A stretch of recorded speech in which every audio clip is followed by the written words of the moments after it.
এ শ্রাবণে প্রেম আসে লেখিকা তন্নিমা খান পর্ব ৮। চরম বিরক্তি থেকেই ভালোবাসা বোধ হয় আরও তীব্রতর হয়। বদলে যাওয়ায় এই জীবনে মা ব্যতীত ইরাম কারোর সাথে যদি একদম বন্ধুর মতো মিশে যায়, সেটা হলো শ্রেয়ান। ছোটাম দেহি ওই পুরুষটিকে ছোট্ট মেয়েটির রাগ, কান্না, বিরক্তি সব কিছু তোপে পড়তে হয়, আর শ্রেয়ান হাসি মুখে সেই রাগ বিরক্তির সামনা করে। কিন্তু মেয়েটিকে বিরক্তি করতে করতে কখন যে শ্রেয়ান তার ভরসা আর কমফোর্ট জোনে পরিণত হয়েছে তা বুঝতে পারল না। কর্মচারী ভর্তি অফিসে শ্রেয়ান, রাম আর ছেলেকে নিয়ে ঢুকছিল, তখন কিছু কর্মচারী ছুটে আসে অত্যাধিক সৌন্দর্যের মেয়েটিকে দেখতে। বরাবরের মতো মাথার বা পাশে একটা কালো টিপ দিয়ে রেখেছে শ্রেয়ান। কিন্তু যখনই ওই মানুষগুলো বেবি ট্রলির দিকে ঝুঁকে গেল, ইরাম ভয়ে চিৎকার করে কেঁদে উঠল। রীতিমতো দাঁত খিচিমিচি করছে ভয়ে। শ্রেয়ান নিজেও ভয় পেয়ে গেল। সে অতি দ্রুত মেয়েকে কোলে তুলে নেয়, আদর করে বলে, মা ভয় নেই, পাপা আছি তো। কান্না করতে করতে পরিচিত বিশ্বস্ত মুখটি দেখতে ইরাম আরও ঠোঁট বাঁকিয়ে কেঁদে উঠল। আহ্লাদে রাগে সবেগে শ্রেয়ানের গলা জড়িয়ে ধরে হেঁচকি তুলে কাঁদতে লাগলো। আবার সাতটা হাতের মুঠোয় কুঁচকে নিল। বিবর্ণ মুখশ্রী হলেও শ্রেয়ানের বুক জুড়ে প্রশান্তি নেমে আসলো মেয়ের আগ্রাসী আচরণে। এই তো ছোট্ট মনটিতে তার জন্য স্থান তৈরি হচ্ছে। একটা স্বস্তির নিঃশ্বাস ছাড়ল সে।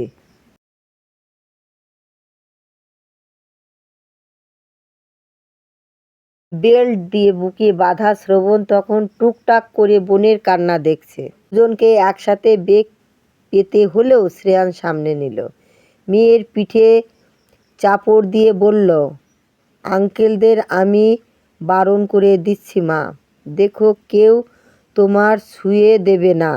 বলেই শ্রেয়ান মেকি রাগ দেখিয়ে ইম্পসিওদের বলল, পচা আঙ্কেলরা বকা বকা, আমার মাকে ধরবে না, সে ভয় পাচ্ছে। শ্রেয়ান উচ্চস্বরে ধমকে দিতেই ইরাম বাঁধ থেকে মাথা তুলে আর চোখে তাকায় লোকগুলোর দিকে।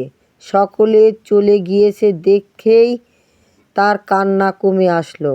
সে টলমলে চোখে বাবার দিকে তাকায়, দৃষ্টিতে রাগ নেই, রয়েছে নম্রতা। শ্রেয়ান তার চোখ মুছিয়ে দিয়ে কপালে ঠোঁট ছুঁয়ে আদর করে দিল। প্রচণ্ড অধিকারবোধের সাথে বলল, এত ভয়ের কিছু নেই তো মা, পাপা সব সময় তোমার সাথে আছে, কেউ তোমার আমার থেকে কেড়ে নিতে পারবে না। অবুঝ মেয়েটি হয়তো বুঝল না আশ্বাসের সেই বাণী, তবে এতটুকু বুঝল এই মানুষটার কাছে সে সবচেয়ে বেশি নিরাপদ। সে থমথমে মুখে শ্রবণের দিকে তাকায়। শ্রেয়ান তার দৃষ্টি লক্ষ্য করে বলে, ভাই তোমায় দেখছে, তাকে আদর করে দাও। ইরাম পিটপিট করে তাকায় শ্রবণের দিকে, অস্পষ্ট স্বরে বলে ওঠে, ভাবা। শ্রেয়ানের চোখ চকচক করে উঠল মেয়ের কথায়। সে উজ্জ্বল দৃষ্টি ফেলে বলল, আমার মা দেখি ভাই বলছে, বলো তো মা, পাপা পা পা বলো। ইরাম শ্রেয়ানের দিকে তাকিয়ে অস্পষ্ট স্বরে বলল, পা পা। শ্রেয়ান আনন্দে হৈ হৈ করে উঠল। মেয়ের গাল চেপে উল্লাসে চুমু দিয়ে বলে, আমার মা পাপা বলতে পারে, ভাই বলতে পারে, কত বড় হয়ে গিয়েছে। ইরামের নম্রতা উবে গেল। সে তৎক্ষণাৎ কড়া দৃষ্টিতে তাকায় বাবার দিকে। তাকে চুমু দিয়েছে আবার। শ্রেয়ান ফিক করে হেসে উঠল মেয়ের কপাল কুঁচকানো কড়া দৃষ্টি দেখে। দুপুর 1:10। সাহেব চৌধুরীর বুকে ঘুমন্ত ছেলেকে দেখতেই ইরা চঞ্চল পায়ে এগিয়ে যায়, হাত বাড়িয়ে ছেলেকে কোলে তুলে নেয়। সাহেব চৌধুরী মৃদু হেসে ইশারায় বলল, ঘুমিয়ে পড়েছে। ইরার মুখশ্রী চিন্তিত। ছেলেটা খেয়েছে প্রায় 2 ঘন্টা আগে। না খেয়েই ঘুমিয়ে গেল। সে দ্রুত ঘরে গিয়ে ঘুমন্ত ছেলের মুখে দুধ দিলে সে ঘুমের মধ্যে চুক চুক শব্দ করে খেতে লাগলো। শাহেদ চৌধুরী ঘরে যাওয়ার জন্য উদ্যত হলেও গতিরোধ হলো নাতনির মায়াভরা মুখটি দেখে। তার বড্ড ইচ্ছে হয় ইরামের সাথে সময় কাটাতে, কিন্তু মেয়েটা বাবা ভক্ত। সে অসন্তোষ দৃষ্টিতে তাকায় নাতনির দিকে, আবদার করে বলে, একটু দাদু ভাইয়ের কাছে এসো। ইরাম ছোট ছোট আতঙ্ক ভরা দৃষ্টিতে তাকায় তার দিকে। তৎক্ষণাৎ মুখ লুকায় বাবার বুকে। শ্রেয়ান মিলান হাসল। তাকে ছাড়া আর কারো কাছে যেতে চায় না। সে মেয়েকে নিয়ে ঘরে আসে। ইরার মাঝে জড়তা খানিক কমছে, তাই আজ আর তার মধ্যে কোনো অস্থিরতা দেখা গেল না, বরং নীরবে শ্রবণকে খাওয়াতে মগ্ন হলো। শ্রেয়ান উদাস দেহ টেনে হাতে থাকা প্যাকেটটা ইরার কোলে রাখল। অতঃপর মেয়েকে বুকের উপর বসিয়ে বিছানার চিত হয়ে শুয়ে পড়ল। ইরা দেখল শান্ত দেহের মানুষটাকে। প্যাকেটটা নেড়ে চেড়ে দেখে বুঝল এটাতে বারবিকিউ মসস রয়েছে। ইরা মৃদু হাসল। একদিন শ্রেয়ানের সাথে বাইরে গিয়েছিল, তখন এই খাবারটা সে খুব মজা করে খেয়েছিল। তারপর থেকে শ্রেয়ান যখনই বাইরে যাবে ফিরে আসবে হাতে করে কিছু মসস নিয়ে। মানুষটার ভাবনায় ইরা নামক বোবা বধির মেয়েটি কি সব সময় থাকে? তার হঠাৎ কিছু একটা মনে পড়তেই ঘুমন্ত ছেলেকে বিছানায় ঠিক করে শুয়ে দেয়। রুম থেকে বেরিয়ে যায় দ্রুত কদমে। ফিরে আসে এক কাপ চা হাতে। শ্রেয়ান চা দেখে উঠে বসে, চায়ের কাপটা হাতে নেয়। ইরা মেয়েকে কোলে তুলে নিয়ে অস্পষ্ট শব্দ করল। শ্রেয়ান মেয়েটির চোখের দিকে তাকায়।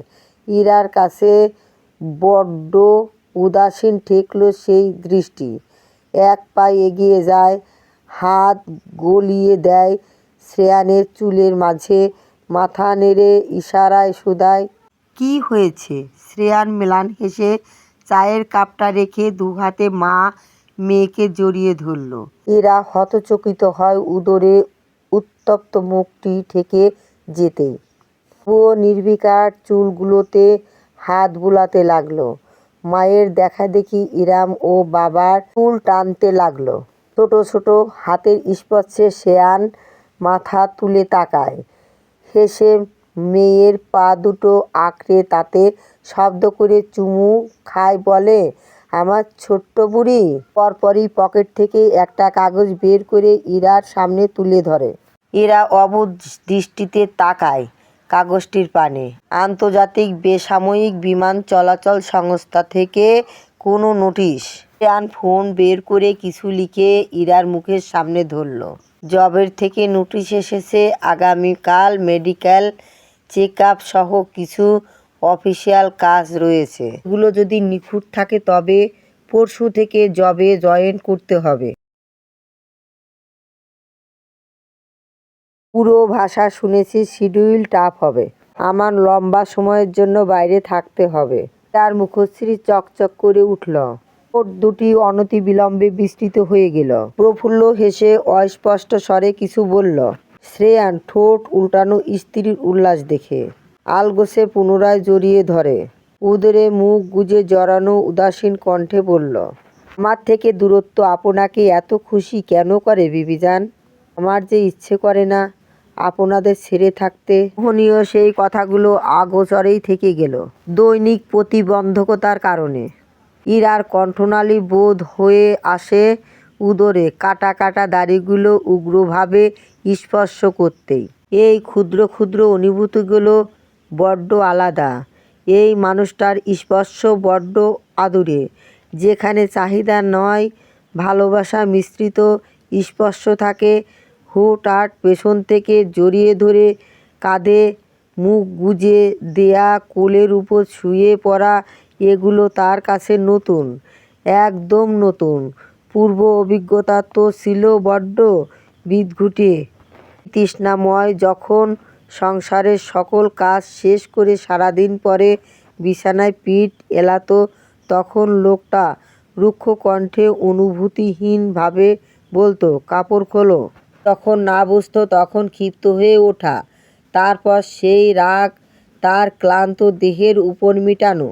সংসার জীবন থেকে অনুভূতি উঠে গিয়েছিল।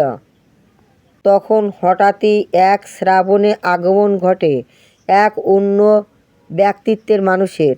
এ আজ পর্যন্ত তার কাছে পুরুষালী চাহিদা নিয়ে হাজির হয়নি, বরং দুহাত ভর্তি মুগ্ধতা নিয়ে হাজির হয়। 20 দিনের এই সংসারে আজ সকালেই তার করা প্রথম স্পর্শ ছিল তার ললাট বরাবর। যে স্পর্শে তার ভঙ্গুর মন হঠাৎই মুখ থুবড়ে পড়ল। বড্ড ইচ্ছে হয় লোকটার কথা শুনতে, যার কর্মকাণ্ড এত আদুরে আহ্লাদ মাখা। তার কণ্ঠেও নিশ্চয়ই ভরপুর আদর হবে। গলার আওয়াজ কেমন, তাকে কী নামে ডাকে, একটু যদি শুনতে পেত তবে কেমন হতো। সে কি খুব লজ্জা পেত?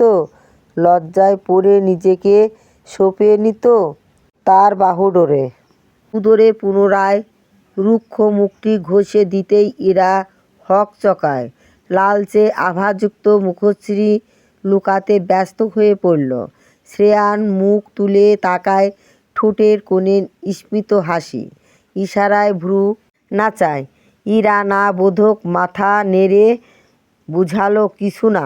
শ্রেয়ান ক্ষেপ ভরা কণ্ঠে আবার শোধায়, আপনি খুব খুশি তাই না?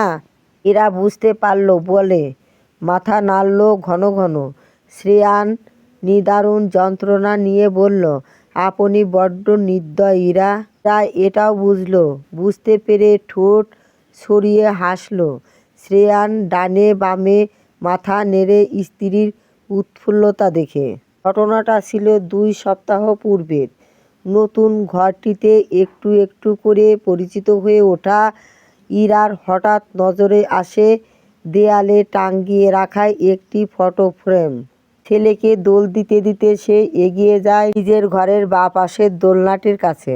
তার চোখে শ্রেয়ান পৃথিবীর সবচেয়ে সুদর্শন একজন পুরুষ, কারণ তার দৈহিক বরণ গঠন নজরকাড়া। তার থেকেও ফর্সা।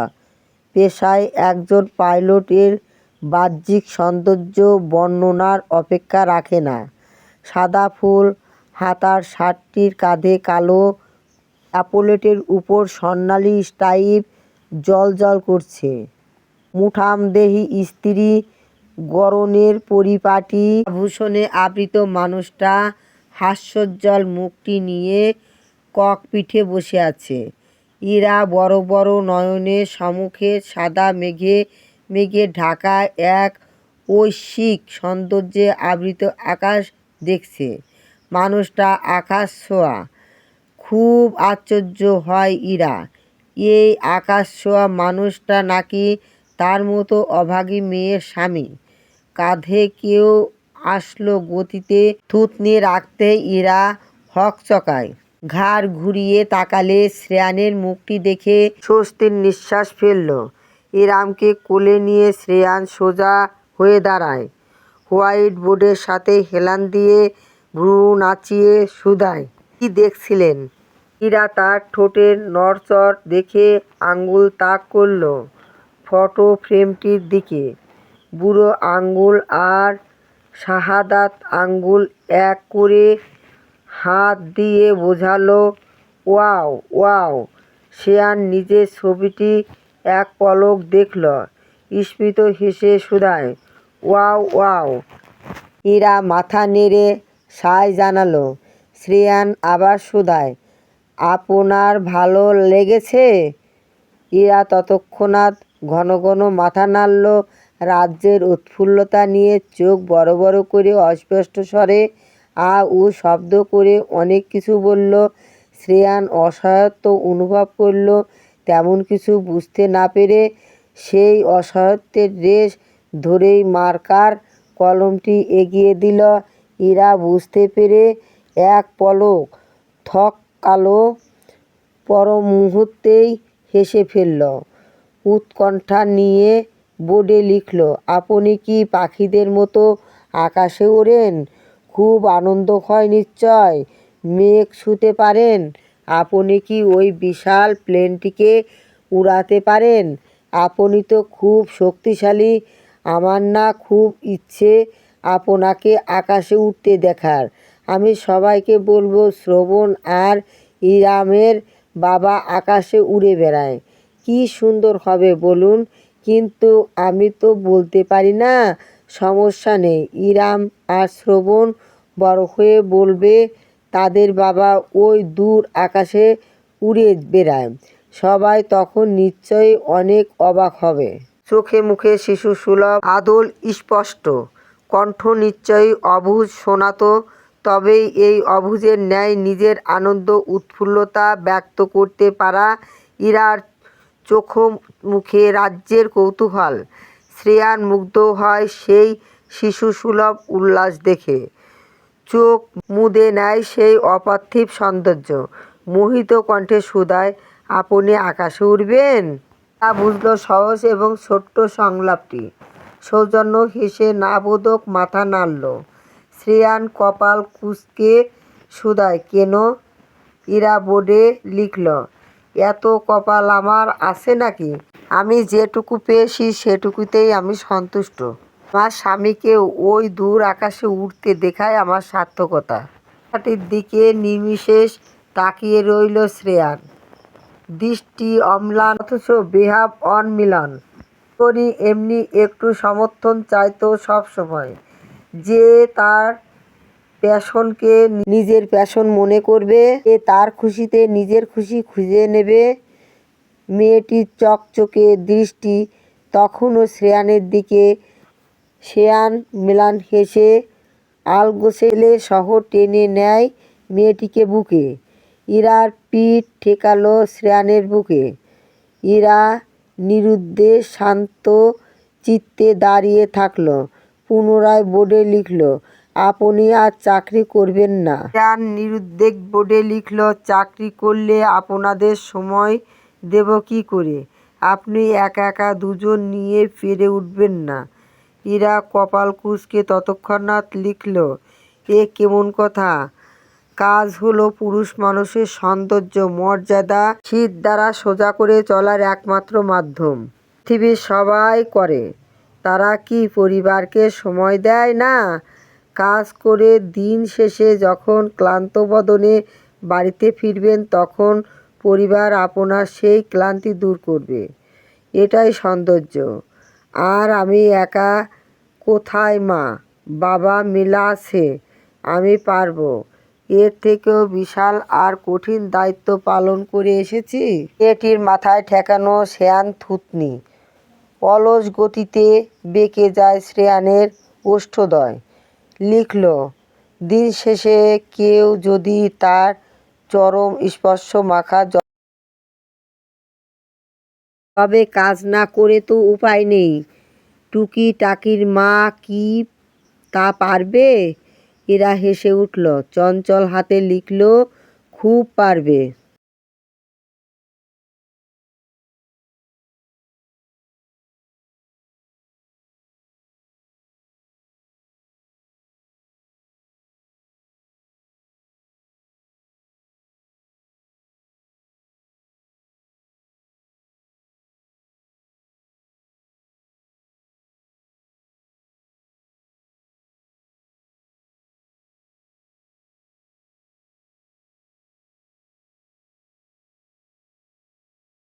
রুমের দরজায় কেউ নক করতেই শ্রেয়ান ধ্যানচ্যুত হলো।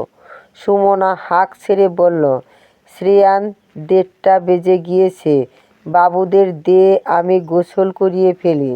শ্রেয়ান গলা উঁচিয়ে বলল, ভেতরে এসো মামুনি। সুমনা মাথা ঢুকিয়ে বিক্ষিপ্ত মেজাজে বলল, কতবার বলি 12টার মধ্যে ওদের গোসল করাবা। 1টা বেজে গিয়েছে, ঠান্ডা লেগে যাবে। শ্রেয়ান বিছানা ছেড়ে উঠে বলল, আজ একটু দেরি হয়ে গেল। শ্রবণ ঘুম। ওকে আজ গোসল করানোর প্রয়োজন নেই। তুমি ইরামকে করিয়ে দাও। সুমনা নাতনিকে নিয়ে নিজের বাথরুমে ঢুকলো। এরা গেল রান্নাঘরে। কিন্তু বিপত্তি বাধল। ইরাম পানি দেখলেই গলা ফাটিয়ে চিৎকার জুড়ে দিল। শ্রেয়ান মাত্রই কাপড় বদলাতে নিয়েছিল, মেয়ের চিৎকারে সে কোমরে গামছা নিয়ে ছুটে বেরিয়ে গেল। এক দৌড়ে মায়ের ঘরে যেতেই ইরাম সবেগে ঝুঁকে গেল তার দিকে। সুমনা হতবাক, সে অবাকের সুরে শুধায়, কি হলো? পানি দেখতেই কাঁদলে কেন? শ্রেয়ান মেয়েকে কোলে নিতে নিতে বলল, পানি দেখলে ভয় পাও মামুনি? আমি ভুলেই গিয়েছিলাম বলতে, তাকে কলা কৌশলে গোসল করাই আমি, দেখবে আসো। শ্রেয়ান হেসে বলল। উদাম গায়ে সে বাথরুমে ঢুকে গেল। ইরাম ভয়ার্ত দৃষ্টিতে আশপাশে অবলোকন করে অতঃপর ঠাসিয়ে বাবার গলা জড়িয়ে ধরে বসে রইল। শ্রেয়ান ধীরে ধীরে উষ্ণ পানি দিয়ে নিজের গায়ে ঢালতে লাগল। অমনি বাচ্চা মেয়েটি ছটফটিয়ে উঠল, তবুও ভয় তাকে গ্রাস করতে পারল না, কারণ সে জানে সে বিশ্বস্ত একটি বুকে আবদ্ধ। সুমনা ডানে বামে মাথা নাড়ল, বলল, বাবার তো চাকরি শুরু হয়ে যাচ্ছে, তখন কিভাবে গোসল করাবো? শ্রেয়ান মলিন হেসে মেয়ের ভেজা পল্লবে ঠোঁট ছুঁয়ে দেয়, বলে, মা, দাদুমণিকে বলো আমাদের দুঃখী করো না, আজকের দিনটা তো আমাদের উপভোগ করতে দাও, কালকেরটা কালকে দেখে নেব। সুমনা হেসে উঠল। বাবা মায়ের এমন অজস্র ক্ষুদ্র ক্ষুদ্র মুহূর্ত ধীরে ধীরে জীবনের সুখের খাতায় লিপিবদ্ধ হতে লাগল। তেমনি মাতৃদুগ্ধহারা ছেলেটির জীবনে যুক্ত হয় মায়ের উষ্ণ কোল, পেট ভরে সুস্বাদু খাবার খাওয়ার আনন্দঘন মুহূর্তগুলো। একে একে সকল ক্লেশ কাটতে লাগল কাকতালীয়ভাবে। দেখা যায় যাওয়া দুটি মানুষের জীবন থেকে। পরদিন শ্রেয়ান মেডিকেল চেক আপ সহ অফিসিয়াল সকল কার্যক্রম সম্পূর্ণ করে এবং সেখান থেকে সুনিশ্চিত হয়ে বাড়িতে ফিরল। আগামীকাল থেকে তাকে জবে জয়েন করতে হবে। সেই নিয়ম অনুযায়ী শ্রেয়ান পরদিন সকালে যথারীতি কর্মস্থলে ফিরল। তার এক সপ্তাহের মধ্যেই শ্রেয়ানের ফ্লাইটের শিডিউলও এসে যায়। এদিন বুধবার। FAA তত্ত্বাবধানে যুক্তরাষ্ট্রের উদ্দেশ্যে ফ্লাইটটি উড্ডয়নের ভারপ্রাপ্ত শ্রেয়ান। দুপুর ৩টায় শ্রেয়ান ব্যাগপত্র গুছিয়ে ছেলেকে কোলে নিয়ে নিজের রুম থেকে বের হয়। শ্রেয়ান একটি খানিক মলিনতায় ভরপুর এই সংসারটা ইদানীং তার মাঝে অলসতা সৃষ্টি করছে। ইচ্ছে করে জনম্ভ তাদের হাসি দেখে দিন কাটাক। শ্রেয়ানের মলিনতা আরেকটু বাড়িয়ে দিল মায়ের মলিন মুখ আর মেয়ের কড়া দৃষ্টি। সকাল থেকে তার উপর ক্ষেপে আসে মহারানী। বহুবার আহ্লাদ করেছে, জিজ্ঞাসা করেছে, কিন্তু মেয়ের থেকে বিন্দুমাত্র পাত্তা পায়নি শ্রেয়ান। তার মন খারাপে ঘি ঢালার মতো কাজ করল। হাস্যোজ্জ্বল মুখে ইরা ঘর থেকে তার ট্রলিটা টেনে বের হতেই শ্রেয়ান মুখ বিকৃত করে ঘাড় ঘুরিয়ে তাকায় তার পানে। কত বড় নির্দয় নারী হলে স্বামীর যাত্রাকালে দাঁত ফেলিয়ে হাসে। শ্রেয়ানের এমন দৃষ্টি দেখে ইরা খানিক ভরকালো, ভুরু নাচিয়ে শুধায়, কি? শ্রেয়ান জবাব দিল না, মুখ ঘুরিয়ে নেয়। ইরা কাঁধ ঝাঁকালো। সুমনা ছেলের মাথায় হাত বুলিয়ে দিতে দিতে বলে, আয়াতুল কুরসি পড়তে ভুলবি না কিন্তু। এর খেয়াল রাখবি, আমার প্রতি মিনিটের খবর পাঠাবি। দেখো শ্রেয়ান, ব্যস্ততার অজুহাতে যেন আমি না শুনি। শ্রেয়ান হাসল। বিগত বহু বছর ধরে এই এক কথা শুনতে শুনতে সে অভ্যস্ত। সে ঘাড় কাত করে মেয়ের দিকে তাকায়। থমথমে মুখ ইরামের। মায়ের বুকে বসে তার দিকে কড়া দৃষ্টি নিক্ষেপ করে বসে আছে। শ্রেয়ান কপাল কুঁচকে শ্রবণকে একটা চুমু দিয়ে তাকে মায়ের কোলে দিয়ে দিল। মেয়ের দিকে তাকিয়ে বলল, মায়ের বুকে বসে দাপট দেখানো হচ্ছে? কি ভেবেছ ওখানে থাকলে আমি তোমার ছুঁতে পারবো না? তবে তুমি ভুলো। এই দেখো, বলেই শ্রেয়ান ইরার বুক থেকে বাজ পাখির মতো ছিনিয়ে আনলো ইরামকে। ইরাম বড়সড় এক চিৎকার জুড়ে দেওয়ার আগেই শ্রেয়ান তাকে সোফায় শুইয়ে দিয়ে অঝরে চুমু দিতে শুরু করলো। পেটে দাড়িযুক্ত মুখটি ঘষে দিতেই ইরাম বিরক্তি আর রাগে চিৎকার করে কেঁদে উঠল। কিন্তু তবুও শ্রেয়ান ছাড়ল না। চুমুর বর্ষণ তখন আদর আর বিদার বেদনার পরিণত হলো। মেয়ের মাথাটা বুকে চেপে ধরে শ্রেয়ান ছল ছল নয়নে বলল, পাপার গম্ভীর বাচ্চা, পাপা তোমায় খুব মিস করব। গোসল করতে গেলে, খেতে গেলে, ঘুমাতে গেলে তোমার কথা খুব মনে পড়বে। তোমার দুষ্টু ভাই তো মাকে পেয়ে আমায় ভুলে গিয়েছে, কিন্তু তুমি আমায় ভুলে যেও না, ঠিক আছে? পাপা এসে আবার তোমার সব কাজ আমি করব, আচ্ছা? শ্রেয়ান মেয়েকে আরও দীর্ঘক্ষণ আদর করে উঠতে গেলে তার কলারটা আটকে গেল ছোট্ট হাতের মুঠোয়। ইরাম অশ্রুসিক্ত নয়নে শ্রেয়ানের কলার চেপে ধরে শুয়ে আছে। শ্রেয়ান ম্লান হেসে মেয়ের ছোট্ট বুকটিতে আলতো মাখা রেখে বলল, পাপাকে যেতে দেবে না? পাপা থাকবো তোমার কাছে। পাপ হঠাৎ করছি ইরাম সুর টেনে টেনে পাপা বলতে লাগলো। শ্রেয়ান খুশিতে আত্মহারা হয়ে গেল। মাকে আর ইরাকে দেখিয়ে বলল, দেখেছো আমায় পাপা বলেছে? আমি বলেছিলাম না ও আমার পাপা বলে? ইরা অবুঝ পানে তাকিয়ে রইল হাসি মাখা মুখটির দিকে। তবে আনন্দের কারণ যে তার মেয়ে এটা বুঝতে পারল। মলিন হাসল সে। অন্তরালে সব সময় একটা প্রার্থনা, এই সুখ যেন স্থায়ী হয়। সুমনা ছেলের খুশি মন ভরে দেখল। সময় ফুরিয়ে আসে। ছেলের ব্যাগপত্র নিয়ে দাঁড়িয়ে থাকা সাহেদ চৌধুরী তাড়া দিল ছেলেকে, ওদিকে তোমার সময় সংকটে পড়তে হবে শ্রেয়ান, তাড়াতাড়ি বের হও। ছেলে মেয়েকে আদর করে শ্রেয়ান উঠে দাঁড়ায়। দরজা পর্যন্ত যেতে যেতে কয়েকবার পিছু ফিরে তাকায় ইরার হাস্যোজ্জ্বল মুখটির দিকে। উসখুস করে অন্তঃস্থল সামলে উঠতে পারল না শ্রেয়ান। মনটা যে পড়ে থাকতে চায় ওই মানুষটার আশেপাশে। নিজেকে দমাতে দমাতে লিফট পর্যন্ত গেলেও শ্রেয়ান আর পারল না। সে ট্রলি ছেড়ে বাবাকে বলল, পাপা আমি মানিব্যাগ আনিনি, আমার সব কার্ড সেখানে, তুমি নিচে যাও, আমি আসছি। কি সব কিছু মনে করে গুছিয়ে নেবে না? কেমন কাণ্ড জ্ঞানহীন তুমি। যাওয়ার সময় বকছো কেন? শ্রবণকে কোলে নেওয়া সুমনা বিরক্তি প্রকাশ করে বলল। শ্রেয়ান দ্রুত কদম ঘরের দিকে ফেলতে বলো, তোমরা আগাও, আমি মানিব্যাগ খুঁজে নিয়ে আসি।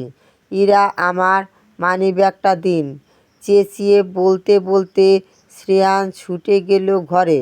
মিলা ইরামকে নিয়ে সুমনা আর শাহেদের সাথে নেমে গেল। শ্রেয়ান হাওয়ার বেগে ঘরে ঢুকল। ইরার হাতটি মুঠোবন্দি করে টানতে টানতে তাকে নিয়ে ছুটতে লাগলো। ইরা আশ্চর্য হয়। ছুটতে ছুটতে অস্পষ্ট স্বরে আ উ শব্দ করে কত কিছু বলছে সে। নিজেদের কক্ষে ঢুকতেই দরজাটি সবেগে বন্ধ হয়ে গেল। উগ্র হাতে কেউ এক পাক ঘুরিয়ে ধাক্কা দিতেই দরজায় লেপ্টে গেল ইরার পৃষ্ঠদেশ। সে কি দুর্যোগ! নিজেকে সামলে ওঠার আগেই বিলম্বহীন এক অকল্পনীয় কাণ্ড ঘটে যায়। এতটা অস্থিরতা, অধৈর্যতা! ইরা আশ্চর্য হতভম্ব হওয়ার সুযোগটুকু পেল না। গম্ভীর থেকে গভীরতা, সেই স্পর্শের টানা পড়ে না। আগ্রাসী দুটো ওষ্ঠভঙ্গুর মেয়েটির সদ্য প্রেমে পড়া মিঠা মিঠা সেই প্রেমময় সুধায় আস্বাদনে মত্ত, ঠিক যেন ভীমরুল মধু আস্বাদনে সে নির্দয়, চরম নির্দয়। আস্তিন আঁকড়ে ধরা মেয়েটির হাত আর শক্ত হওয়ার উপায় খুঁজে পেল না। প্রতিটা স্নায়ু সবল নিশ্চল হয়ে পড়েছে। এমন কখনো হয়নি, কখনো না। দু গাল জড়িয়ে অশ্রু গড়িয়ে পড়ল বহুল আকাঙ্ক্ষিত সেই নম্র স্পর্শে। দু গালে পুরুষালী দুই হাত বিগ্রহ লেপ্টে দিল প্রেমের সেই প্রারম্ভ, ঠিক যেন পশ্চিমা হওয়ার ন্যায় তীব্র তাণ্ডব চালানো ইরার মাঝে। বাহু গড়িয়ে পুরুষালী দু হাত ঠেকালো নগ্ন কোমরে, ললাটে ললাট ঠেকালো নাকে নাক। বন্ধ নেত্রে ঘন ঘন নিঃশ্বাস ফেলে শ্রেয়ান ফিসফিসিয়ে বলল, I will miss you Ira. আমার জীবনের আগত প্রতিটা মুহূর্ত আরও দুঃসহ করে তুলবে আপনার থেকে আর আপনার সন্তানদের থেকে দূরত্ব ঈশা। আপনি নিদারুণ যন্ত্রণা দিতে জানেন ইরা। এর শোধ আমি নেব ফিরে এসে। আমার অপেক্ষায় থাকবেন। এত এত মোহনীয় শব্দ আবেগের সাথে পেরে না উঠেই বেরিয়ে আসে, নয়তো বাস্তবিকতা যে নিষ্ঠুর। এই মোহনীয় শব্দগুলো একটুও আলোড়ন সৃষ্টি করতে পারল না ইরার মাঝে। সে তো তখনও বদ্ধ নেত্রে সেটে আছে। চোখের পাতায় ছুঁয়ে গেল দুটি ভেজা ঠোঁট, পরস্পরের নাকের ডগা। দুটো দেহ বিচ্ছিন্ন হয়ে যেতেই ইরা তরাক দৃষ্টি মেলল। সম্মুখে কেউ নেই। ছুটে বের হয় ইরা। সদর দরজায় এসে গতিরোধ হয় তার। লিফট ততক্ষণে বন্ধ হয়ে যায়।